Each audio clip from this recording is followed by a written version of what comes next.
ETV ప్రేక్షకులకు నమస్కారం.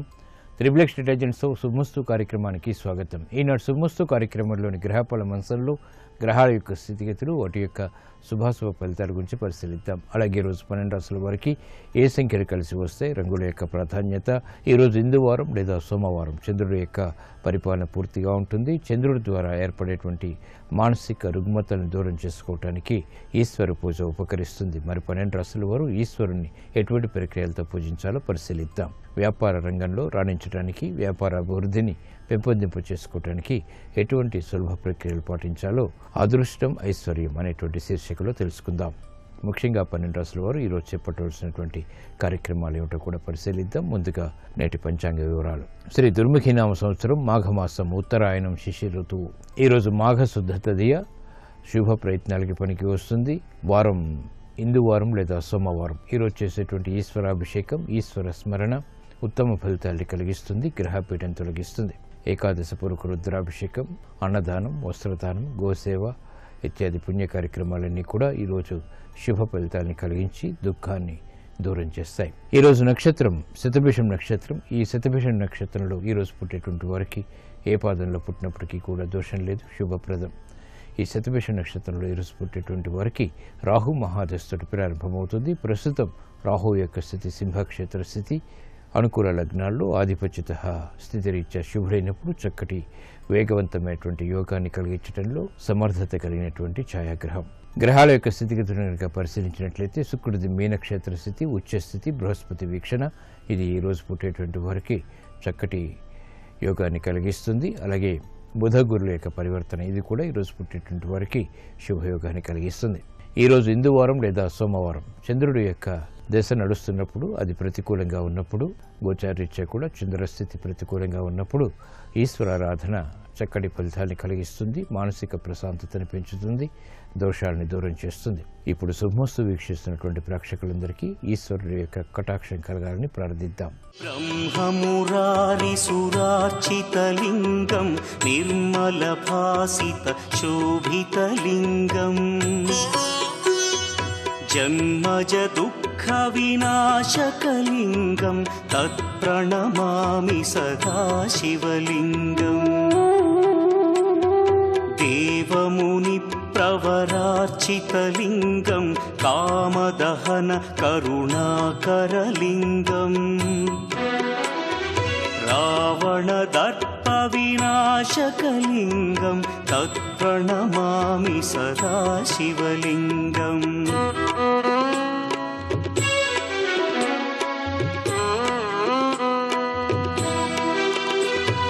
సర్వసుగంధసులేపితలింగం, బుద్ధి వివర్ధన కారణలింగం, సిద్ధసురాసురవందితలింగం, తత్ప్రణమామి సదా శివలింగం. ఇప్పుడు 12 రాశుల వారికి ఏర్పడేటువంటి శుభాశుభ ఫలితాలను పరిశీలిద్దాం. ముందుగా మేషరాశి.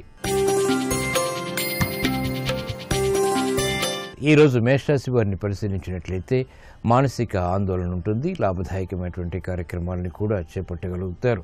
గృహ విషయాల్లో ఏర్పడినటువంటి ప్రతికూల పరిస్థితుల్ని సవరించుకునేటువంటి ప్రయత్నాలు కలిసి వస్తాయి. నూతన బాధ్యతలు పెరుగుతాయి. గృహ సంబంధిత కార్యక్రమాల్లో ఆచితూచి వ్యవహరించాలి. వృత్తిపరమైనటువంటి వ్యవహారాల్లో ఏర్పడినటువంటి విభేదాలు కూడా ప్రబలమవుతాయి. శ్రమ అధికమవుతుంది. అలసత్వం అన్ని రంగాల వరకు ఏర్పడుతుంది. ప్రతి విషయాన్ని పదే పదే చేయడం ద్వారా ఏర్పడినటువంటి ప్రతికూలత పారిశ్రామిక రంగం వరకు ప్రబలమవుతుంది. చేపట్టేటువంటి కార్యక్రమాలపై వ్యాపార రంగం వరకు విముఖత ఏర్పడుతుంది. విద్యాపరమైనటువంటి విషయాల్లో విద్యార్థులు జాగ్రత్తతో కూడిన నిర్ణయాల ద్వారా మాత్రమే విజయాలు సాధించగలుగుతారు.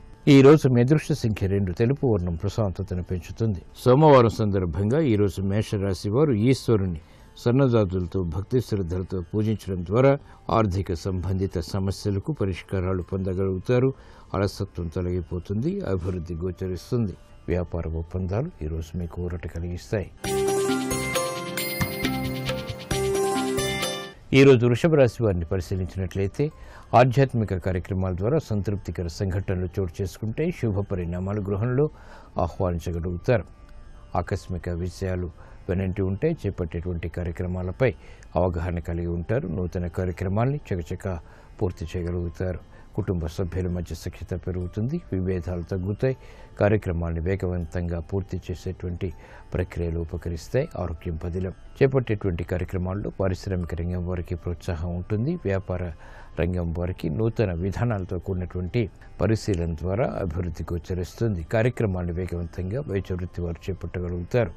విద్యార్థులకి సులభ రీతిలో ఆశించినటువంటి విజయాలు దక్కుతాయి.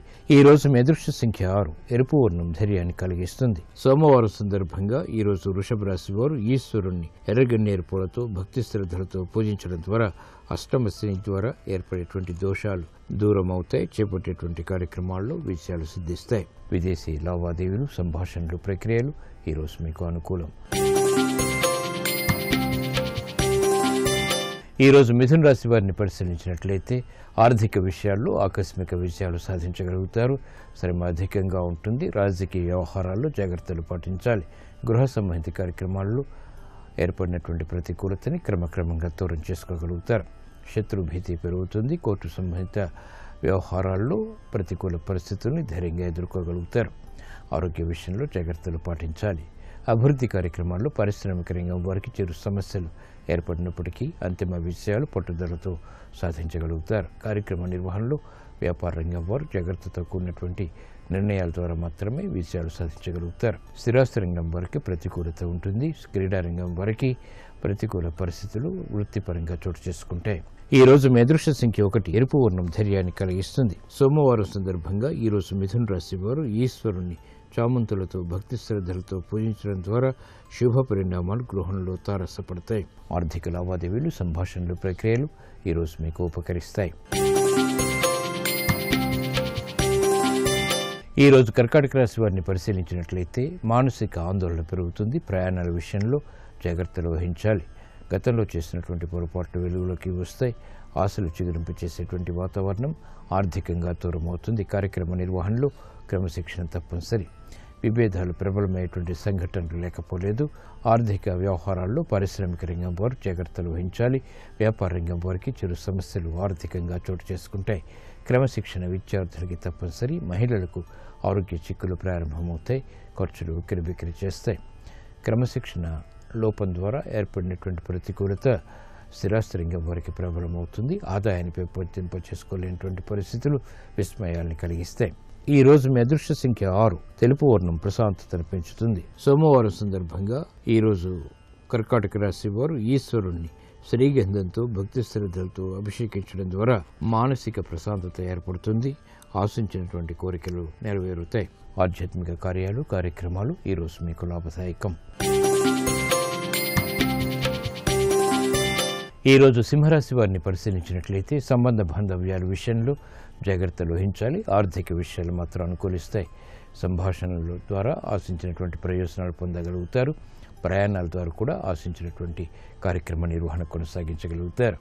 వృత్తిలో విభేదాలు తగ్గుతాయి. మానసిక ప్రశాంతతకై చేపట్టేటువంటి ప్రక్రియలు ఉపకరిస్తాయి. ఆర్థిక సంబంధిత లావాదేవీలు పారిశ్రామిక రంగం వారికి అభివృద్ధిని కలిగిస్తాయి. వ్యాపార రంగం వారికి నూతన విధానాలతో కూడినటువంటి కార్యక్రమాల ద్వారా ప్రశాంత పరిస్థితులు వృత్తిపరంగా చోటు చేసుకుంటాయి.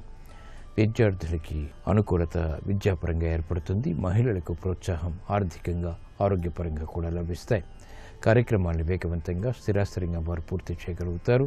ఈ రోజు మీ అదృష్ట సంఖ్య 5. ఆకుపచ్చ వర్ణం రక్షణకి దోహదపడుతుంది. సోమవారం సందర్భంగా ఈ రోజు సింహరాశి వారు ఈశ్వరుణ్ణి గులాబీలతో భక్తి శ్రద్ధలతో పూజించడం ద్వారా వేధిస్తున్నటువంటి సమస్యలకు పరిష్కారాలు పొందగలుగుతారు. విద్యా ప్రయత్నాలు ఈరోజు మీకు అనుకూలం.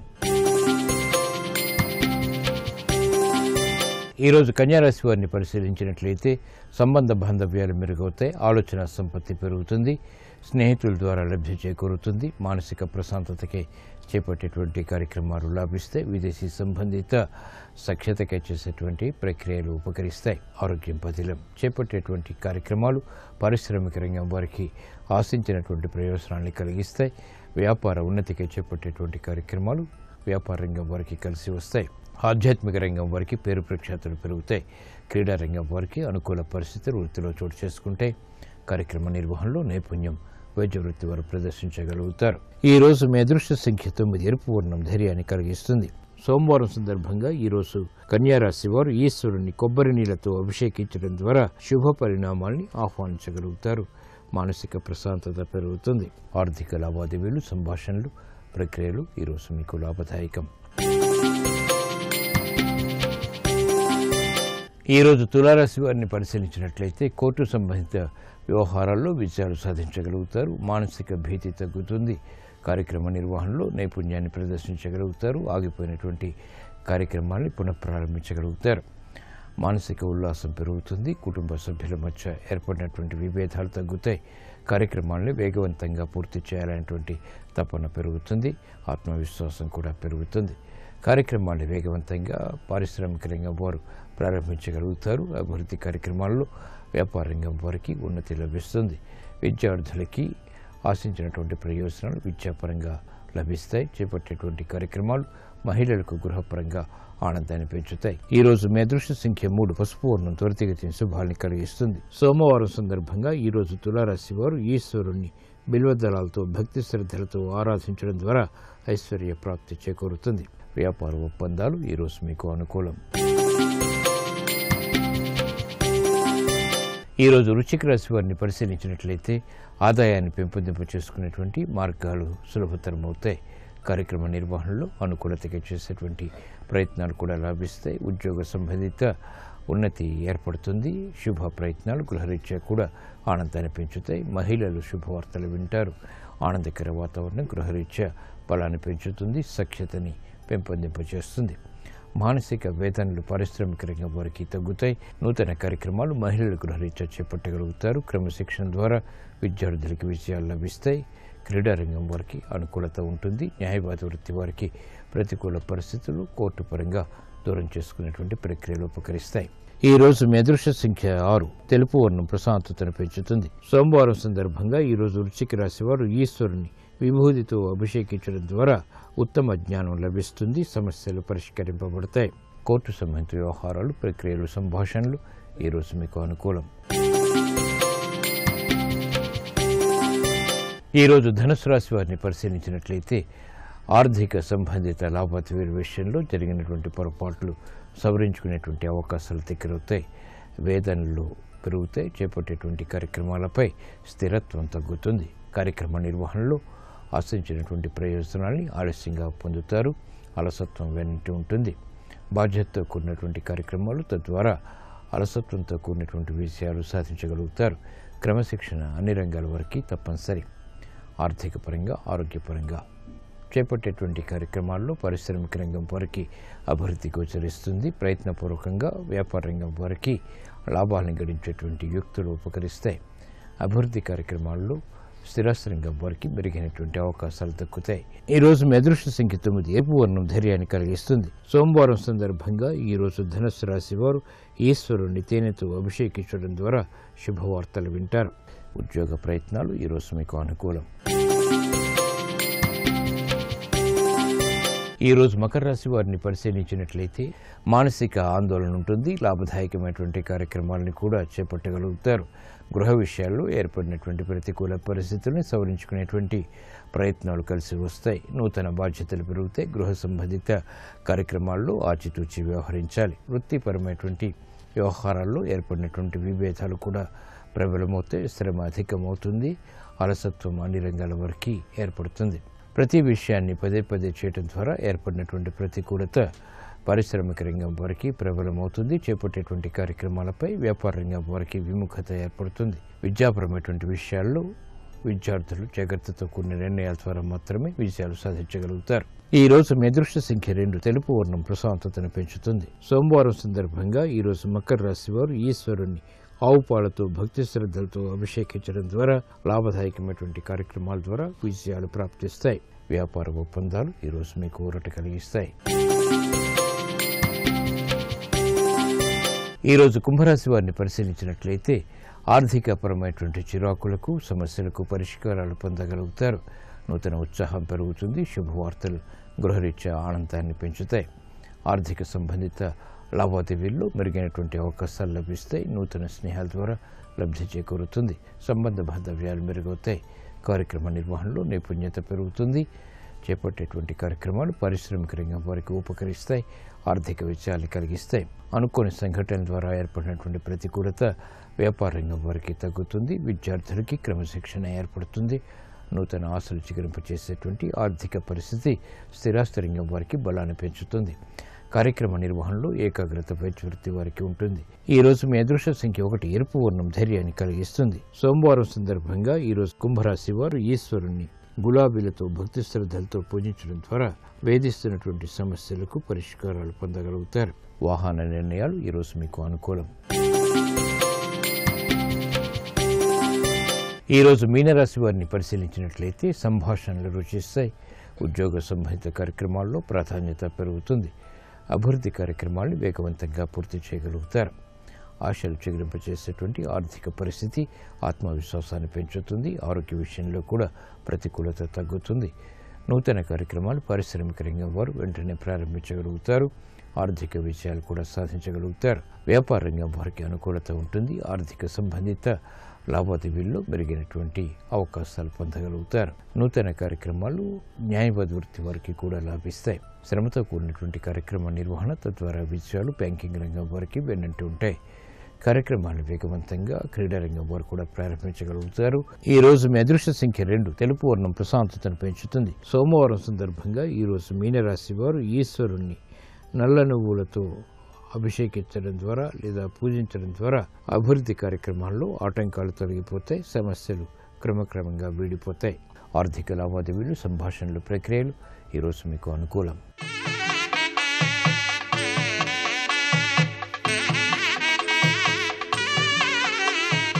వ్యాపార అభివృద్ధి పొందడానికి, పెట్టుబడులు బాగా రాణించడానికి ఎటువంటి ప్రక్రియలు చేపట్టాలో అదృష్టం, ఐశ్వర్యం అనేటువంటి శీర్షికలో పరిశీలిద్దాం. మాఘమాసంలో వచ్చే ప్రతి సోమవారం నాడు ఈశ్వరునికి ఎదురుగా ఆవునెత్తో కూడినటువంటి దీపాలు వెలిగించటం వ్యాపార అభివృద్ధిని కలిగిస్తుంది. అలాగే ప్రదోష కాలంలో వేసేటువంటి సాంబ్రాణి పొగ ఉత్తమ ఫలితాన్ని కలిగించి సకల దోషాలని కూడా వ్యాపార సంస్థల నుంచి దూరం చేస్తుంది.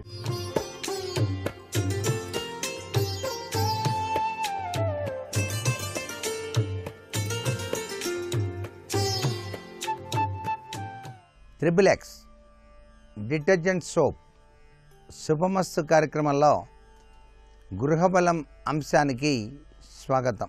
ప్రతినిత్యం కూడాను మనం ఆచరించేటువంటి విధి విధానాలు మన గృహంలో అదృష్టకరమైనటువంటి ప్రభావాన్ని కలిగించడానికి సహకరిస్తాయి. సంస్కారవంతమైనటువంటి ఈ ఆలోచన సరళి గృహానికి మంచి యోగవంతమైనటువంటి స్థితిగతుల్ని ఏర్పరుస్తుంది అని చెప్పవచ్చు. వాస్తుశాస్త్రరీత్యా తెలిసి తెలియని దోషాలు ఉన్నప్పటికీ కూడా మనం ఆచరించేటువంటి ఈ యొక్క ధర్మ సూత్ర ప్రాతిపదికల యొక్క ప్రభావం మన గృహంలో చక్కటి అదృష్టకరమైన ప్రభావాన్ని ఇచ్చి ఆ వాస్తు దోష నివారణకు కూడాను సహకరిస్తుంది అని చెప్పడంలో ఏమాత్రం సందేహం లేదు. సహసిద్ధంగా ప్రతి వ్యక్తి కూడాను స్నానానంతరం చక్కగా దైవధ్యానం చేయటం అనేటువంటిది విశేషాంశం.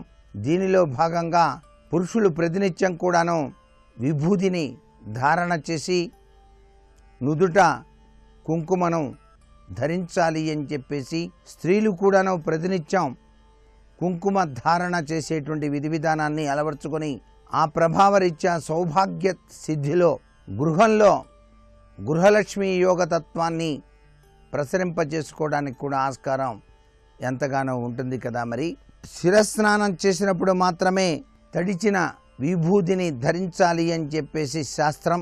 కంఠస్నానం చేసినప్పుడు తప్పనిసరిగా పొడి విభూతిని ధరించవచ్చు. విభూతిని 3 రేఖలుగా నుదుట ధరించడంలో తాను సత్వ, తమో, రజో గుణాలకు అతీతుడను అని తెలియజేయటమే. అలాగే శ్రీగంధంతో తిలకధారణ చేయటం వల్ల దేహం కోపోద్రేకాన్ని తగ్గిస్తుంది, చల్లబరిచేటువంటి లక్షణం ఉంది. అందుచేత ఇంట్లో కోపతాపాలు రాకుండా ఉండటానికి కూడా ఇది సహకరిస్తుంది. కుంకుమతో తిలకధారణ చేయటం వల్ల తేజస్సు అత్యధికంగా వృద్ధి చెందుతుంది అని కూడా మనకు శాస్త్రం.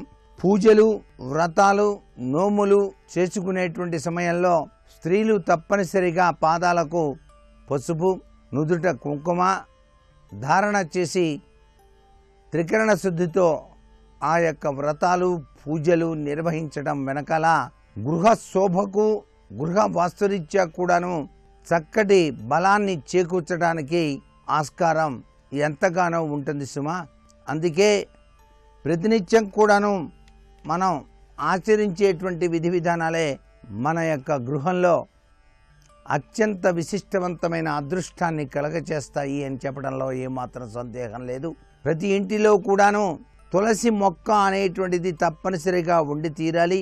తులసి చెట్టు అనేటువంటిది సాక్షాత్తు శ్రీ మహావిష్ణువు యొక్క రూపమైనటువంటి బృందాదేవి కాబట్టి, శివుని శాపానుసారం పొందినటువంటి రూపం కాబట్టి తులసిని పూజిస్తే శ్రీ మహావిష్ణువును, లక్ష్మీదేవిని కూడా పూజించినట్లే అవుతుంది. దారిద్ర్యం అనేటువంటిది రానే రాదు. ప్రేమానురాగాలు వర్ధిల్లుతాయి. రుణబాధలు లేకుండా జీవితాన్ని చక్కగా సాగించడానికి ఆస్కారం ఎంతగానో ఉంటుంది. గ్రహపీడలు, బాధలు ఉండవు. దీర్ఘాయువు, ఐశ్వర్యాలు కూడాను సిద్ధింపచేసేటువంటి అమృతదాయిని తులసి మొక్క. ప్రతినిత్యం కూడాను గృహిణి తులసి చెట్టు వద్ద విష్ణు సంబంధమైనటువంటి ముగ్గును వేసి, శంకుచక్ర ముగ్గులు అక్కడ దీపారాధన గనక చేసినట్లయితే సౌభాగ్య సిద్ధి, ఆయుష్, ఆరోగ్యం వృద్ధి చెందుతాయి అని చెప్పేసి చెప్పక తప్పదు. తులసి మొక్క ఏ గృహంలో అయితే ఉంటుందో అక్కడ ఐశ్వర్య సిద్ధి అనేటువంటిది వచ్చి తీరుతుంది అని చెప్పేసి శాస్త్రం. ఉదయాన్నే నిద్రలేచి తులసి మొక్కను గనక చూసినట్లయితే సమస్త తీర్థములను సేవించినటువంటి సత్ఫలితం కూడాను కలుగుతుంది. తులసి దళములను స్త్రీలు మాత్రం కోయకూడదు, పురుషుల చేతనే కోయించాలి అనేటువంటి విధి విధానం కూడాను ప్రతి ఒక్కరూ గుర్తుపెట్టుకోవాలి. తులసి మహావిష్ణువుకు ఎంతో ప్రీతికరమైంది కాబట్టి తులసి మాలను శ్రీ మహావిష్ణువుకు కనుక సమర్పించినట్లయితే సకల సంపదల్ని కూడాను ఆ స్వామి అనుగ్రహిస్తాడు. తులసి మాలను ప్రతినిత్యం కూడాను మహావిష్ణువుకు అలంకరించిన తదుపరి ఒక మాలను మీ గృహంలోని సింహద్వారం రెండు వైపులా కూడాను తగిలించినట్లయితే లక్ష్మీ కటాక్ష సిద్ధి కలుగుతుంది. ఏ ఇంటికైనా వాస్తు దోష నివారణకు తులసి మొక్క అనేటువంటిది చాలా చక్కగా సహకరిస్తుంది సుమా. మీరు ఇంట్లో పూజ చేసుకునేటప్పుడు పూజకు ఉపయోగించాలి తులసిని అని చెప్పేసి మీరు భావించినప్పుడు దక్షిణ లేదా పశ్చిమ అభిముఖంగా నిలబడి మాత్రమే కోయాలి. తలస్నానం చేయకుండా ఎప్పుడూ కూడా తులసి దళాలను కోయరాదు అని చెప్పేసి కూడా శాస్త్రంలో చెప్పిన నిగూఢ రహస్యం. చేత్తో మాత్రమే కోయాలి. ఆయుధాలు ఉపయోగించి మాత్రం కోయకూడదు. తులసి మాలను కట్టేటప్పుడు మధ్యలో ఏ జాతి పుష్పాలు కూడాను చేర్చకూడదు. తులసి మాల అంటే తులసి మాలగానే ఉండాలి. మధ్యలో అందం కోసం నేను చామంతి, జాజి, విరజాజి, మందార ఇవన్నీ కూడా పెడతానండి అంటే కుదరదు. కేవలం తులసి మాలగానే ఉండాలి. ఆ తులసి మాలను పవిత్రవంతంగా భావిస్తూ విష్ణుమూర్తికి అలంకరణగా వేయటం సర్వే సర్వత్రా కూడాను శుభదాయకవంతమైన ప్రభావాన్ని కలిగింపచేస్తుంది. లక్ష తులసి అర్చన అనేటువంటిది కూడాను నిర్వహిస్తాం. అలా నిర్వహించడం వల్ల శతాయుష్మాన్ భవ, ఆయుష్ పెరుగుతుంది. కోరిన కోరికలన్నీ కూడాను నెరవేరటానికి ఆస్కారం అత్యధికంగా ఉంటుంది సుమా. తులసి మొక్కకు ఇంతటి గొప్ప విశేషవంతమైన ప్రభావం ఉన్నది. వాస్తుశాస్త్రంలో కూడా ప్రముఖ స్థానాన్ని పొందింది అని చెప్పేసి ప్రతి ఒక్కరూ కూడా గ్రహించాలి. తులసి కోట వద్ద ఎవరైతే 720 ఒత్తుల్ని ఆవు నేతితో ముంచి దీపాన్ని గనక వెలిగిస్తారో జన్మ జన్మాంతరాల పాపాలన్నీ పటాపంచలైపోవటమే కాకుండా అష్టైశ్వర్య సిద్ధి కలిగి తీరుతుంది. మట్టి ప్రమిదలో కానీ, గోధుమ పిండితో ప్రమిద చేసుకొని కానీ దీపాన్ని వెలిగించవచ్చు. మరికొన్ని ముఖ్య విషయాలు రేపటి శుభమస్తు కార్యక్రమంలో తెలుసుకుందామా? మరి సర్వే జనా సుఖినో భవంతు.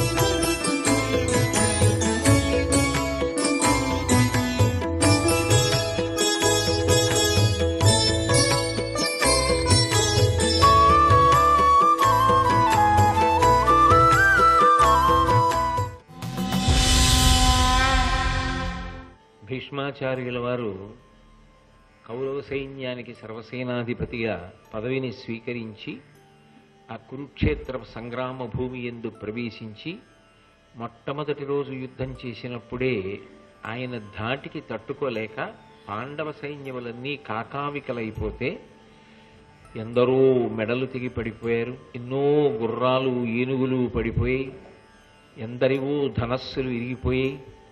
ఆయన అనేక రకములైనటువంటి పద్ధతులలో యుద్ధము చేస్తూ చాలా సైన్యాన్ని నష్టపరిచాడు. రెండవ రోజు యుద్ధం కూడా చాలా తీవ్ర స్థాయిలో జరిగింది. రెండవ రోజు యుద్ధం అయిపోయిన తర్వాత ఇక మూడవ రోజు యుద్ధం ప్రారంభం అవుతోంది. యుద్ధం అన్న తర్వాత ఎవరు చాలా గొప్పవారు అని కీర్తింపబడతారు అంటే ఒక్కడే అయినప్పటికీ కూడా శత్రు సైన్యాన్నంతటినీ కూడా ఎవరు పడగొట్టగలుగుతాడో, అనేక మంది యోధుల్ని ఎవరు పడగొట్టగలుగుతాడో, ఎదురుగా వచ్చి నిలబడినటువంటి ఎంతమంది యోధుల్నైనా సరే భయపడకుండా, అలసట లేకుండా, ఎంత మాత్రమూ శౌర్యము తగ్గకుండా యుద్ధం చెయ్యగలిగినటువంటి ప్రతిభాపాఠవములతో ఎదుర్కోగలుగుతాడో అటువంటి వాడు అరివీర భయంకరుడు అని కీర్తింపబడతాడు. భీష్మాచార్యుల వారు రెండవ రోజు కూడా అసామాన్యమైనటువంటి రీతిలో యుద్ధాన్ని చేశారు. మూడవ రోజు యుద్ధంలో మధ్యాహ్న సమయం అయ్యేటప్పటికీ ఒక విశేషం జరిగింది. దుర్యోధనుడు యుద్ధం చేస్తున్నాడు. దుర్యోధనుడి మీద ఎప్పుడూ భీముడికి ఒక కన్ను ఉంటుంది. భీముడు ధనస్సు తీసుకుని బాణాలని దుర్యోధనుడి మీద ప్రయోగించాడు. దుర్యోధనుడు కూడా భీముడితో యుద్ధం చేస్తున్నాడు.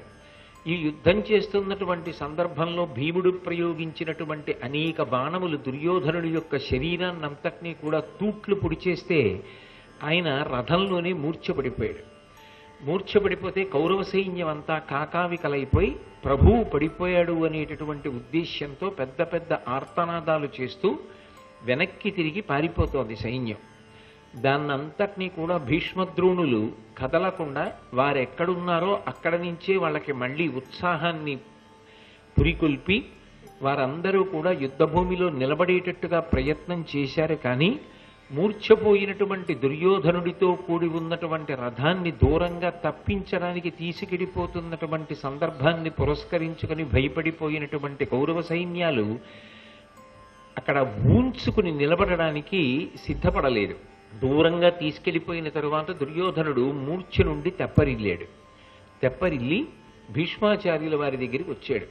ఆయన కదా సర్వసేనాధిపతి. ఆయన దగ్గరికి వచ్చి ఒక మాట అన్నాడు. మిమ్మల్ని నమ్ముకుని మీకు సర్వసేనాధిపత్యం ఇచ్చి మీరు తప్పకుండా నన్ను గెలిపించగలరన్న నమ్మకంతో నేను ఈ యుద్ధానికి వచ్చాను. కానీ మీరు చేస్తున్నటువంటి యుద్ధం యొక్క పోకడని చూస్తే పాండవులు ఎంత తీవ్రంగా యుద్ధం చేసినా, మన వైపు పక్షంలో ఉన్న వాళ్ళని ఎంతమందిని పడగొట్టినా మీకు అలక రాదు, మీకు కోపం రాదు.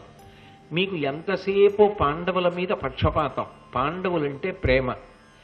ఇలా మీరు యుద్ధం చేస్తున్నటువంటి కారణం చేత నా సైన్యాన్ని నేను రక్షించుకోలేకపోతున్నాను. మన వైపు చాలా నష్టం జరుగుతోంది. నిజంగా మీకున్నటువంటి పౌరుష పరాక్రమములకు, మీకున్నటువంటి శౌర్యానికి దేవతలందరూ కట్టుకుని వచ్చి ఎదురుగుండా నిలబడినా కూడా మీతో యుద్ధం చేయడం సాధ్యం కాదన్న విషయం మీకు స్పష్టంగా తెలుసు. అయినా పాండవులలో ఒక్కడు కూడా మూడవ రోజు యుద్ధం జరుగుతున్నప్పటికీ నిహతుడు కాలేదు అంటే, ఇంత సైన్యం కౌరవుల వైపు పడిపోయింది అంటే, చిట్ట చివరికి నేను మూర్ఛపోతే రథాన్ని దూరంగా తీసుకెళ్లవలసి వచ్చింది అంటే, కౌరవ సైన్యం ఇవాళ కాకావికలై అన్ని దిక్కులకి పరిగెత్తిపోయింది అంటే, సర్వసేనాధిపత్యం మీకు ఇచ్చి మిమ్మల్ని నమ్మడం అనేటటువంటిది నేను చేసిన ఎంత పెద్ద తప్పో అర్థమవుతోంది.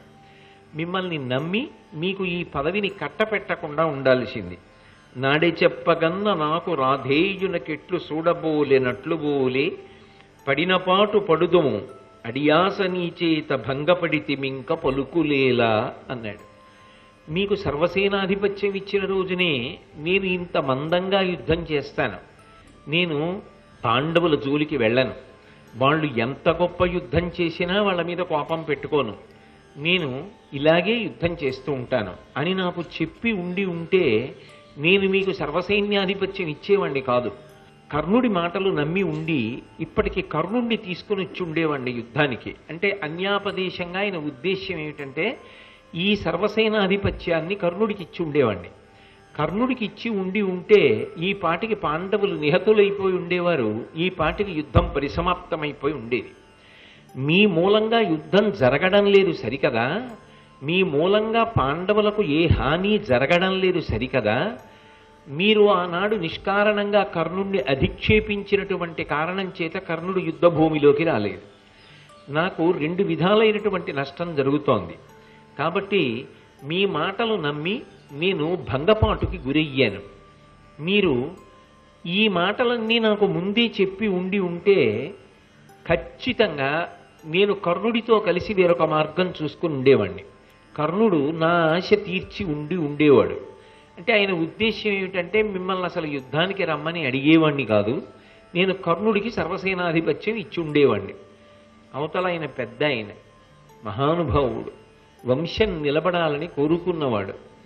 ఇంతకాలం నుంచి అర్ధకామములకు దూరంగా ఇంద్రియ నిగ్రహంతో ధర్మాన్ని పటుత్వంతో అనుష్ఠానం చేస్తూ పెద్దరికంతో నిలబడినవాడు, దేవతల చేత కూడా గౌరవింపబడేటటువంటి వాడు, అపారమైన కీర్తి ప్రతిష్టలు ఉన్నవాడు, అరివీర భయంకరుడు, పరశురాముని యొక్క శిష్యుడు. అటువంటి వాడు ఈయనకి పాలేరా? ఈయన కట్టపెట్టిన సర్వసేనాధిపత్యం ఏ పాటిది? నిజానికి ఆయనే అనుకునుండే ఆ రాజ్యం అంతా ఆయనది. వీళ్ళకి రాజ్యం ఎక్కడిది? ఈయన ఇచ్చిన పదవి ఏ పాటిది? ఆ పదవికి భీష్మాచార్యుల వారిని ఇంత నింద చేయడమా?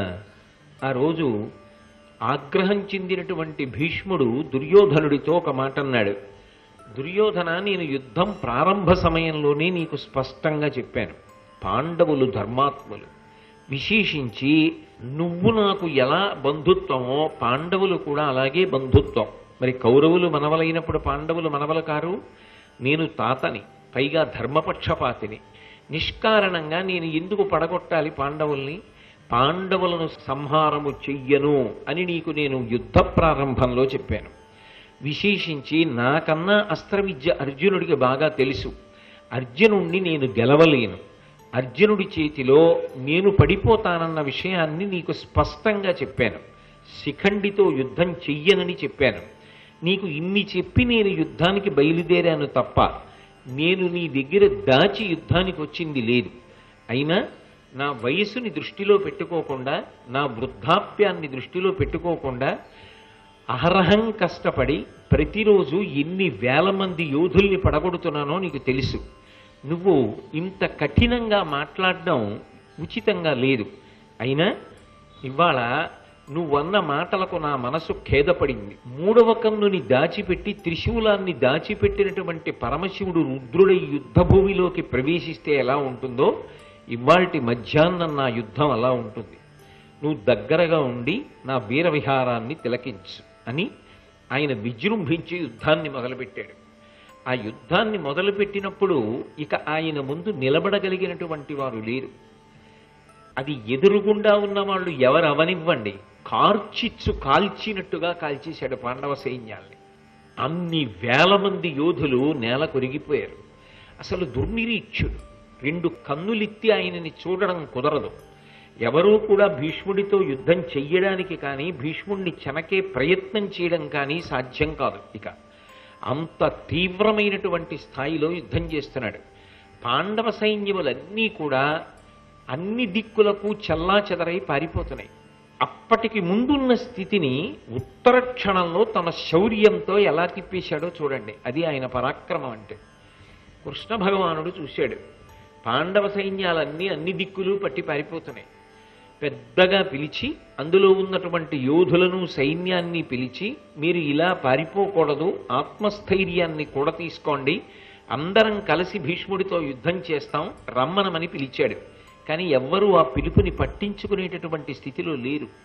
భీష్ముణ్ణి చూస్తే సాక్షాత్తు యుద్ధభూమిలో రుద్రుడే వచ్చి నిలబడ్డాడా అన్నట్టుగా ఉన్నాడు. దానితో సైన్యం అంతా కూడా దిక్కులు పట్టి పారిపోతోంది.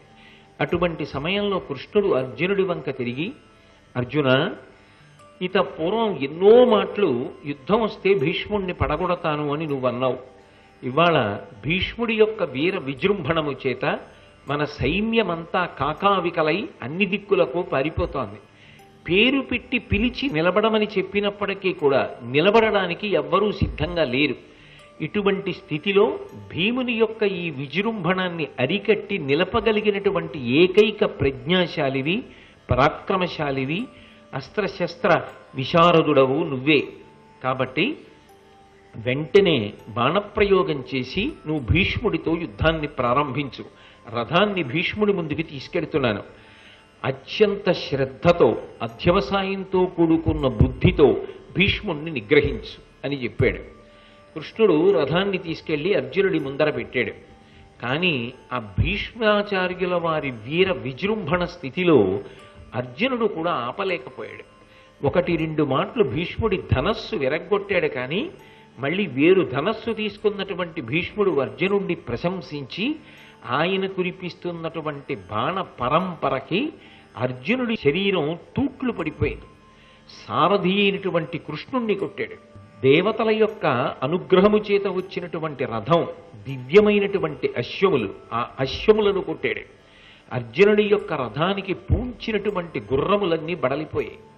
అర్జునుడంతటి వాడు కూడా సొమ్మసిల్లి ఒక్క క్షణం పక్కకి విశ్రాంతి కొరకు ఒరిగినట్టుగా అనిపించి కౌరవ సైన్యాలన్నీ కూడా శక్తిని కూడా తీసుకుని అపారమైన ఉత్సాహంతో ఉన్నాయి. ఇవాళ భీష్మ విజృంభణం ముందు అర్జునుడు కూడా నిలబడలేకపోతున్నాడు. అర్జునుడంతటి వాడు కూడా సొమ్మసిల్లి ఒక్క క్షణం పక్కకి విశ్రాంతి కొరకు ఒరిగినట్టుగా అనిపించింది. కౌరవ సైన్యాలన్నీ కూడా శక్తిని కూడా తీసుకుని అపారమైన ఉత్సాహంతో ఉన్నాయి. ఇవాళ భీష్మ విజృంభణం ముందు అర్జునుడు కూడా నిలబడలేకపోతున్నాడు. ఇదే మనకి అవకాశం పాండవుల్ని పడగొట్టడానికని వాళ్ళందరూ కూడా ఉత్సాహంతో ఒకణ్ణి చంపగలిగిన వాడు 10 మందిని చంపుతూ యుద్ధానికి బయలుదేరాడు. ఇంత తీవ్రమైన స్థితిలో కృష్ణుడు వెనక్కి తిరిగి చూశాడు. ఇక అర్జునుడు యుద్ధం చెయ్యగలడు, అర్జునుడు బాణములను ప్రయోగించగలడు, భీష్ముడిని నిగ్రహించగలడు. ప్రయోగించగలడు అన్న మాటకు అర్థం అసలు ప్రయోగించలేడు అని కాదు. కానీ భీష్ముడి ధాటికి తట్టుకుని నిలబడ్డం కానీ, భీష్ముని యొక్క అవక్ర పరాక్రమాన్ని నియంత్రించడం కానీ చెయ్యలేడు. సాధ్యం కాదేమో అనిపించింది కృష్ణుడికి. అనిపించి వెంటనే తాను పట్టుకున్నటువంటి ఆ గుర్రముల యొక్క కళ్ళెములను తీసి రథము యొక్క నొగలకు కట్టేశాడు. కట్టేసి ఒక్కసారి రథంలోంచి కిందకి దూకేశాడు.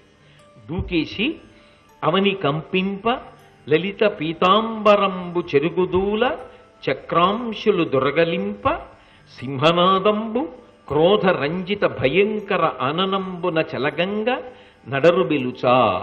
ఆ కృష్ణుడు ఆయుధం పట్టను అని ప్రతిజ్ఞ చేశాడు. కేవలం సారథ్యం మాత్రమే చేస్తానన్నాడు యుద్ధంలో. అటువంటి వాడు భీష్ముని యొక్క ఉద్ధతిని చూశాడు. ఇలాగే భీష్ముడు చెలరేగిపోతే ఇక ఇవ్వాల్టితో యుద్ధం అయిపోతుంది. కాబట్టి నేను ఆపాలి. ఏది ఏమైపోని, ఒకవేళ నా ప్రతిజ్ఞే పక్కకి పోని, అవసరమైతే ఇవాళ భీష్ముడిని చంపేస్తాను. సుదర్శన చక్రం పట్టుకొని చంపేసి ద్రోణుణ్ణి నిలుపుదల చేసేస్తాను. చేసేసి కౌరవ సైన్యాలన్నింటినీ మట్టు పెట్టేస్తాను. మట్టు పెట్టేసి అవనీ చక్రాన్నంతటినీ పాండవులకు ధారపోసేస్తాను. తప్ప ఇవాళ భీష్ముడి ముందు నిలబడగలిగిన వాళ్ళు, భీష్ముడిని నియంత్రించగలిగిన వాళ్ళు నాకు కనపట్టలేదు. కాబట్టి నేనే యుద్ధం చేస్తానని చెప్పి మనసులో నిశ్చయం చేసుకుని ఆ సుదర్శన చక్రాన్ని చేత పట్టుకుని ఒక్కసారి రథంలోంచి కిందకి దూకేశాడు. ప్రతిజ్ఞాభంగం అయిపోయింది కదా. పట్టకూడని సుదర్శన చక్రాన్ని పట్టేశాడు కదా. పట్టుకుని అవని కంపింప, ఆయనకి కోపం వచ్చి కిందకి దూకేటప్పటికి భూమి అంతా కదిలిపోయింది. లలిత పీతాంబరంబు చెరగుదూల, ఆయన కట్టుకున్నటువంటి లలితమైన అంటే మెత్తటి పీతాంబరం, పచ్చటి పట్టుబట్ట అంత మడతలు పడిపోయింది. అంటే అంతంత పెద్ద అంగలు వేస్తూ వెళ్ళిపోతున్నాడు. చక్రాంశులు దురగలింప, చేత్తో పట్టుకున్నటువంటి చక్రంలోంచి కాంతులు ఆ కురుక్షేత్ర భూమినంతటినీ కప్పేస్తున్నాయి. ఆ సింహనాదంబు భయంకరమైనటువంటి నాదం చేశాడు. క్రోధరంజిత భయంకరానంబు చలగంగా, అపారమైనటువంటి క్రోధంతో ముఖమంతా ఎర్రపడిపోయి జేవురించేసింది. అడరు వెలుచా, అలా ఆయన విశేషమైనటువంటి విజృంభణంతో పెద్ద పెద్ద అంగలు వేసుకుంటూ సుదర్శన చక్రం పట్టుకుని భీష్మాచార్యుల వారి వైపు వెళ్ళిపోతున్నాడు. మహాభారతంలో కృష్ణుడు చెలరేగిపోయినటువంటి విధానం ఒకలా ఆవిష్కరింపబడింది. భాగవతంలో పోతన గారు మహాభక్త శిఖామణి కదూ, ఆయన ఆవిష్కరించిన తీరు జ్ఞాపకం తెచ్చుకోకుండా ఉండడం చాలా కష్టం.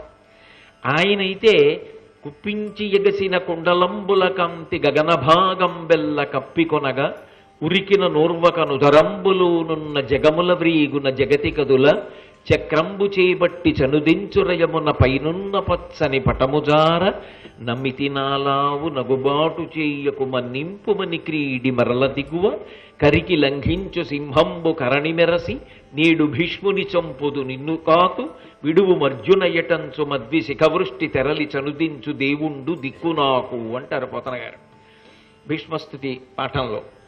కుప్పించి ఎగసిన కుండలంబుల కాంతి గగనభాగం బెల్ల కప్పికొనగా, ఆ కృష్ణ పరమాత్మ రథంలోంచి కిందకి దూకేటప్పటికి ఆయన పెట్టుకున్నటువంటి రత్నకుండలములు ఇలా ఊగితే ఆ కుండలములలోంచి వచ్చినటువంటి కాంతి ఆకాశాన్నంతటినీ కప్పేసింది. ఉరికిన నోర్వక నుదరంబులోనున్న జగముల వ్రీగున జగతి కదుల, ఆయన భూమి మీదకి దూకినప్పుడు సమస్త బ్రహ్మాండములు ఆయన గర్భంలో ఉంటాయి కాబట్టి ఆ కృష్ణ గర్భాంతర్గతమైనటువంటి సమస్త బ్రహ్మాండములు ఒక్కసారి కదిలిపోయేట. గబగబా అడుగులు వేసి వెళ్ళిపోతుంటే ఆ పైన ఉన్న పచ్చని పట్టు ఉత్తరీయం జారి కింద పడిపోతుంటే అర్జునుడు గబగబా వచ్చి చేతులు పట్టుకొని, నమ్మితి నాలా ఉనగుబాటు చెయ్య కుమన్నింపుమని క్రీడి మరల దిగువ.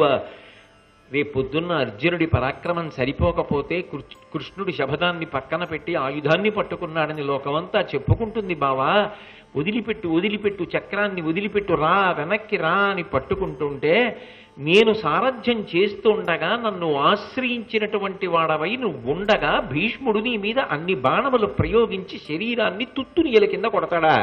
అశ్వములను కొట్టాడా? నన్ను కొట్టాడా? ఇవాళ విడిచిపెట్టని భీష్ముడిని చంపేస్తానని నా మీదకు వచ్చి పడిపోయినటువంటి కృష్ణ పరమాత్మ యొక్క స్వరూపం మదించిన ఏనుగు యొక్క కుంభస్థలం మీదకి దూకేటటువంటి సింహంలా వస్తున్నటువంటి ఆ కృష్ణుడు నన్ను రక్షించేటటువంటి దిక్కని ధనస్సు పక్కన పెట్టి రెండు చేతులు కైమోడ్చి నమస్కరించానని భీష్ముడు చెప్పుకున్నాడు భాగవతంలో. అలా భారతంలో కూడా మహానుభావుడు అంత ఉద్ధతితో వచ్చి భీష్ముడి మీదకి వెళ్ళిపోతున్నాడు. అర్జునుడు అకస్మాత్తుగా జరిగిన సందర్భం, ఆయన ఊహించలేదు ఇలా జరుగుతుందని. ఏమిటి అకస్మాత్తుగా ఇలా రథం దూకి వెళ్ళిపోతున్నాడు అనుకున్నాడు. సుదర్శన చక్రాన్ని చేతపట్టేశాడు కృష్ణ పరమాత్మ. అర్జునుడు గబగబా రథం దూకి ఆ ఆయుధాలు పక్కన పెట్టి పరిగెత్తుకెళ్ళి వెనక నుంచి గట్టిగా పట్టుకున్నాడు. పట్టుకున్న ముందుకు వెళ్ళిపోకుండా వెనక్కి లాగుతున్నాడు. కృష్ణుడు అర్జునుడిని ఈడ్చేస్తున్నాడు. ఎంతో కష్టపడి అర్జునుడు శక్తినంతటినీ కూడా తీసుకుని కాళ్ళ ముందు కాళ్ళు పెట్టి భూమిలో గీసుకునేటట్టుగా ఆపి వెనక్కి 10 అడుగులు లాగితే అప్పుడు కోపం తగ్గి. భీష్మాచార్యుల వారి యొక్క ప్రతాపం ముందు అర్జునుడు నిలబడలేకపోతే శపథం చేసినా కూడా పక్కన పెట్టేసి కృష్ణ పరమాత్మ సుదర్శన చక్రాన్ని ధరించవలసిందని చెప్పుకుంటే అది నాకు అవమానం కాదా?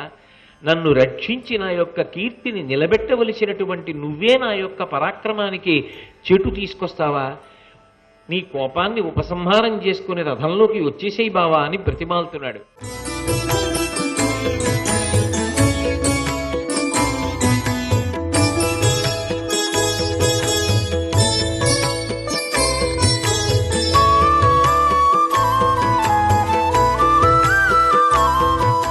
సర్వం శ్రీ ఉమామహేశ్వర పరబ్రహ్మార్పణమస్తు.